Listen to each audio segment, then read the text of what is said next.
तो कैसे हैं आप सब लोग।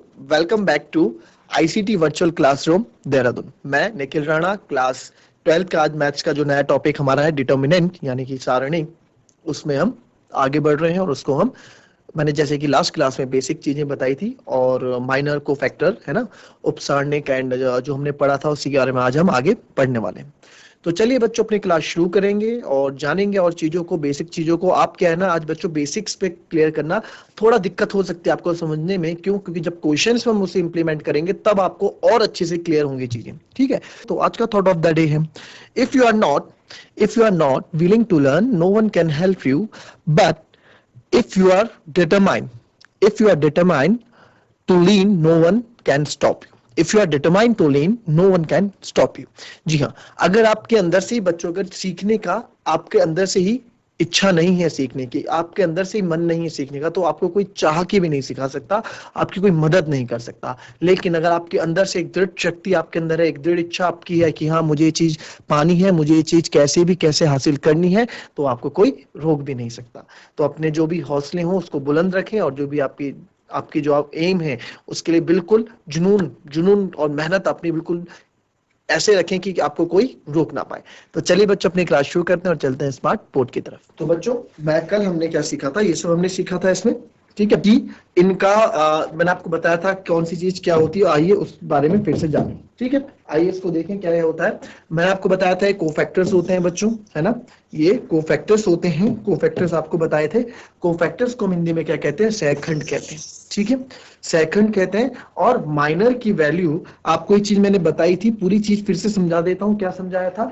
मैंने आपको ये बताया था, मैंने आपको इसमें ये चीज बताई थी कि बच्चों को फैक्टर जो होता है इसका फॉर्मूला होता है -1 ब्रैकेट और उसके ऊपर होता है I plus J multiplied by minor और सेम उसी ऑर्डर का आई जे, यानी जो ऑर्डर होगा वही हम यहाँ लिखेंगे। मैंने आपको बोला कि हमें ना इसको लिखने की जरूरत बार बार नहीं होती, -1 आई प्लस जे। क्यों?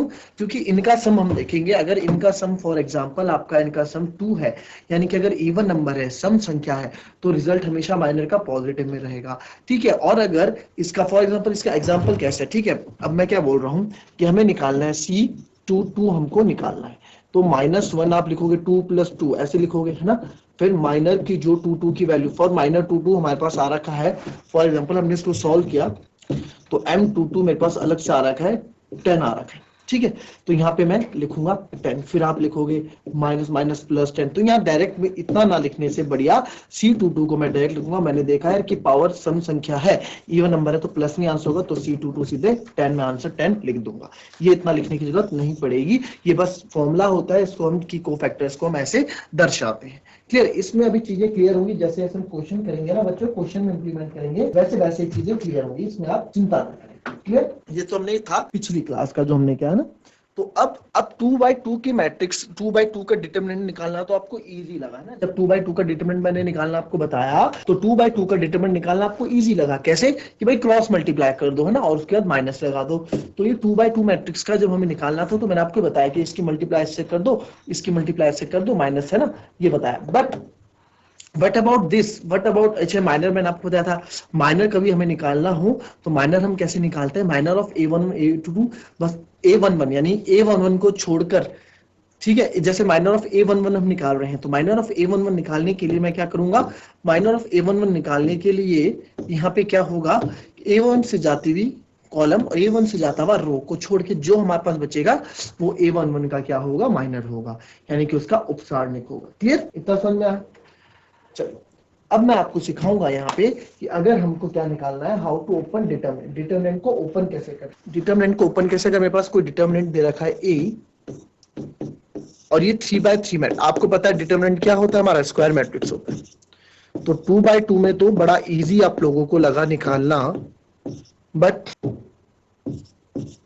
3/3 मैट्रिक्स में कैसे निकालेंगे, ये इसमें जानने वाली बात है। हाँ, कैसे हम निकालेंगे? तो इसकी हिंट एक, आप ये एक तो एक हिंट लिख लो इसमें। ठीक है, एक हिंट ये लिख लो इसमें, हिंट मैं आपको दे रहा हूं, या रिमार्क लिख दो नोट करके। नोट ये हमेशा याद रखना, जिस रो या कॉलम में ज्यादा जीरो होंगी, ठीक है, ये लिखे देता हूं, जिस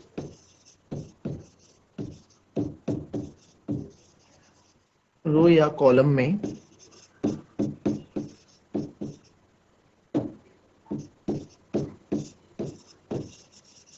ज्यादा जीरो होंगी उसी के अलाउंग एक्सपेंशन करते हैं। जीरो हो उसी के अलाउंग एक्सपेंशन करते हैं।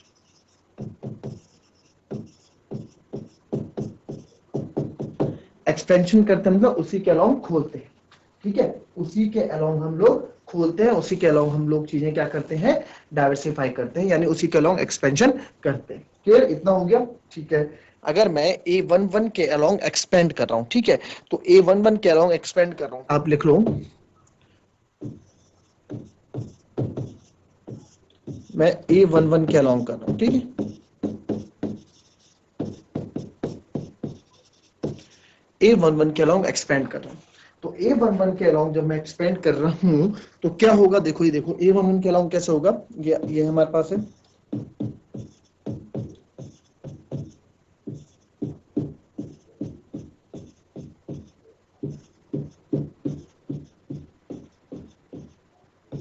ठीक है। इसमें क्या है, इसमें क्या करते हैं ना बच्चों, हमारे को जब से A11 के अलाउंग मैं कर रहा हूं तो A11 होगा, तो A11 के साथ अलोंग, इसके अलोंग एक्सपेंड कर रहा हूं तो इधर ही एक्सपेंड हम करेंगे। ठीक है, या रो या कॉलम नहीं, तो इसमें देखो क्या, इसको जब फॉर्मूला लिखे थे A11 मल्टीप्लाई बाय कोफैक्टर, ऐसे चलेगा। ठीक है, यानी कि मैं आपको बता रहा हूं जो इसमें चलने वाला है वो ये चलेगा कि A11 into C11 plus A12 into C12 plus A13 into C13। Clear, ये होगा। अब आप बोलेंगे कि सर ये A11 तो ठीक है, A11 कुछ होगा ना, यहाँ पे A11 कुछ होगा। अभी मैं आपको केवल समझा रहा हूँ, इसको प्रैक्टिकली जब हम क्वेश्चंस में करेंगे तो चीजें और अच्छे से क्लियर होंगी बच्चों। ठीक है, बस अभी आप समझते रहिए कि बात क्या हो रही है। ठीक है, ठीक है, तो इसमें क्या है, A11 into C11 plus A12 into C12 plus A13 into C13। अब मैं क्या करने वाला हूं, अब मैं क्या है A11, अब आपको पता है C11 क्या होता है। अब आप बोलेंगे A11 तो होगा कुछ, फॉर एग्जांपल यहाँ पे 5 होगा, तो आप लिख दोगे 5 into C11। But what is C11, C11 निकालोगे कैसे आप, कॉमन C11 हम निकालेंगे कैसे, देखो मैं कैसे निकालूंगा इसको, जैसे अगर मैं इसको कर रहा हूँ, इसको मैं कर रहा हूँ, पहले लिख लेते हैं A11, ठीक है, A11 मल्टीप्लाई बाय ये C1 हो जाएगा आपका, C1 की अगर मैं बात करूंगा तो हो जाएगा A22 A33 माइनस A23 और A32, उसी प्रकार से A12। अब आप लोग बोलेंगे सर ये चीज क्या है, ये बला क्या है, ये है ना, इसको आइए इसको समझते हैं ये क्या है। ठीक है, ये हम समझेंगे ये चीज है क्या। ठीक है, ये बेटा कोफैक्टर है जो मैंने ऊपर लिखा था, क्या होता है A11 इंटू कोफैक्टर, उसी का कोफैक्टर, फिर प्लस आगे ऐसे जाएगा। अब ये क्या होगा, आइए इसको समझते हैं। अब मेरे को C11 निकालना है ना, ये निकालना ना, ये है, और ये जानते हैं क्या, C11 मेरे को निकालना है। तो C11 का फॉर्मूला आपको बता रखा था -1 C11 आई जे है, तो C11 यानी कि -1 I plus J, I plus यानी कि 1 प्लस 1, फिर minor of I J, minor of I J यानी कि माइनर ऑफ मेरे को क्या निकालना, आई जे यानी 1 माइनर ऑफ 1 1 आपको निकालना, मैंने अभी सिखाया था कि माइनर ऑफ A11 आप निकालोगे तो कैसे निकालोगे, A11 माइनर यानी कि A11 से जाती हुई रो और A11 से जाता हुआ कॉलम छोड़ के बाकी सारे हमारे हो जाएंगे। ठीक है, तो माइनर ऑफ A11 भी निकालना है हमको,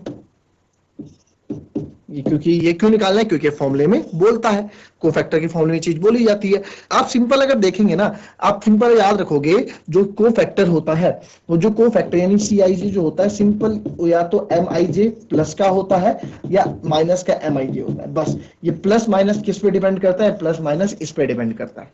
बाकी कोफैक्टर कोई बड़ी चीज नहीं है, बाकी कोफैक्टर कोई बड़ी चीज नहीं है। ये माइनस प्लस जो आपका मैटर करेगा बच्चों, वो माइनस प्लस आपका इसी में मैटर करेगा। मैंने क्या बोला, CIJ या तो प्लस MIJ होगा, या CIJ अगर मैं कभी निकाल रहा हूं तो माइनस MIJ होगा। सिंपल, उसी का माइनर आप निकाल दो, वही आपका कोफैक्टर होगा। अच्छा, ये माइनस प्लस किस पे डिपेंड किया? सर ये माइनस प्लस हमारा इस पे डिपेंड किया। इस पे क्यों डिपेंड किया? इस पे इसलिए डिपेंड किया कि अगर इवन होगी पावर तो ये प्लस देगा, और अगर ऑड होगी हमारी पावर तो ये माइनस देगा। सिंपल सा इतना सा फंडा है, इससे ज्यादा फंडा कुछ नहीं है। ठीक है, पहले इतना नोट करो, फिर इसके आगे बताता हूँ। इतना नोट कर लिया आपने पूरा ढंग से?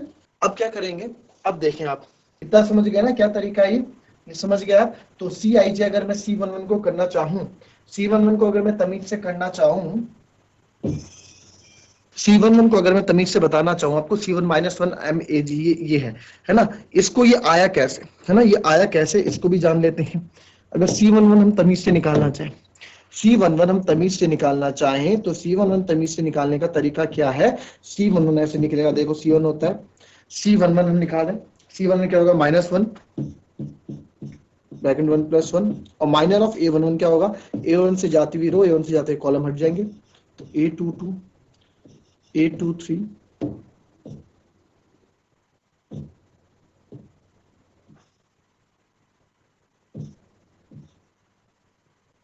A32 A33, ये हमने किया।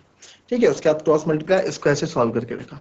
फिर ऐसे ऐसे हम डायरेक्ट उसी प्रकार से हम A12 भी निकालेंगे, C12, और उसी प्रकार से A13 इंटू C13 भी हम निकालेंगे। ठीक है, अब कुछ क्वेश्चंस करते हैं। इसमें क्या है, इसमें आपको एक चीज और बताऊं कि अगर हम कभी भी किसी डिटर्मिनेंट में, ठीक है, we multiply any number with determine, तो वह किसी एक रो या किसी एक कॉलम में मल्टीप्लाई होगा। ऐसे नहीं जैसे मल्टीप्लाई हम करते थे डिटरमिनेंट में, पहले हम कैसे मल्टीप्लाई करते थे कि भाई जैसे मैट्रिक्स में हम एक नंबर को पूरे से मल्टीप्लाई करते थे ना, बट डिटरमिनेंट में ऐसा नहीं होता है। डिटरमिनेंट में क्या होगा आपका, डिटरमिनेंट अगर मैं किसी को मल्टीप्लाई कर रहा हूँ तो किसी डिटरमिनेंट हुआ किसी एक रो या किसी एक मल्टीप्लाई में कॉलम होगा, या मल्टीप्लाई में कॉलम में किसी एक रो या किसी एक कॉलम से मल्टीप्लाई होगा। क्लियर? तो आइए इसमें एक चीज और लिख लीजिए, एक रिलेशन है इफ A एंड B, अगर A और B है ना आर स्क्वायर मैट्रिक्स, हम आप स्क्वायर मैट्रिक्स है ऑफ ऑर्डर n, कोई n ऑर्डर है, ठीक है, n ऑर्डर की कोई स्क्वायर मैट्रिक्स, ठीक है, देन क्या होगा, A equals to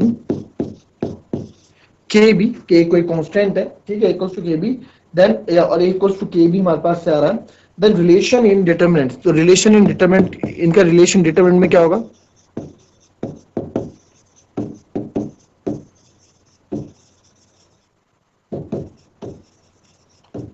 then relation determinant होगा A determinant equals to K की पावर n, जितने ऑर्डर की हमारी मैट्रिक्स है उतने ऑर्डर का उस पर पावर लग जाएगा Kn की पावर। ठीक है, ये आप इसको कर लेना। क्लियर? कॉपी कर लें इसको, पहले इसके बारे में आपको बताऊंगा अभी मैं, इसको भी प्रूफ करते हैं अभी। अगर मैं क्या करूंगा, चलिए एक क्वेश्चन करते हैं, पहले क्वेश्चन पे हम करते हैं फिर आते हैं। ठीक है, फाइंड द डिटरमिनेंट हमको बोला है, क्या याद रखिए आपने,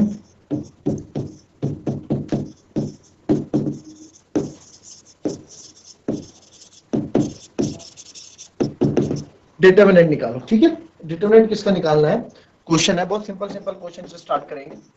2 4 -5 -1, तो मेरे ख्याल से इसमें तो आप लोग को ज्यादा टाइम लगना नहीं चाहिए और आपका आंसर आ जाना चाहिए विद इन 30 सेकेंड। फटाफट इसका आंसर मुझे बताओ कि क्या आपका इसका आंसर आएगा। चलिए कर देंगे इसका, कुछ नहीं, आपको पता है डिटरमिनेंट कैसे करना है। एक डिटरमिनेंट अगर ये है तो क्रॉस मल्टीप्लाई 2 - 2, फिर 4 5 20, बट माइनस का लगा के इधर -20, तो आएगा -2 + 20, यानी कि इसका आंसर हो जाएगा 18। क्लियर? चलिए इसी प्रकार से एक दूसरा क्वेश्चन आपको देते हैं, cos थीटा sin थीटा, ठीक है, फिर sin theta cos theta. Clear? तो ये हमारे पास है, यानी cos इंटू cos। अच्छा, अब इसको आपको करना है, कैसे निकालेंगे,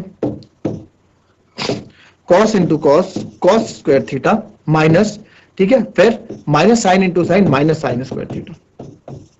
समझ में आया क्या क्या?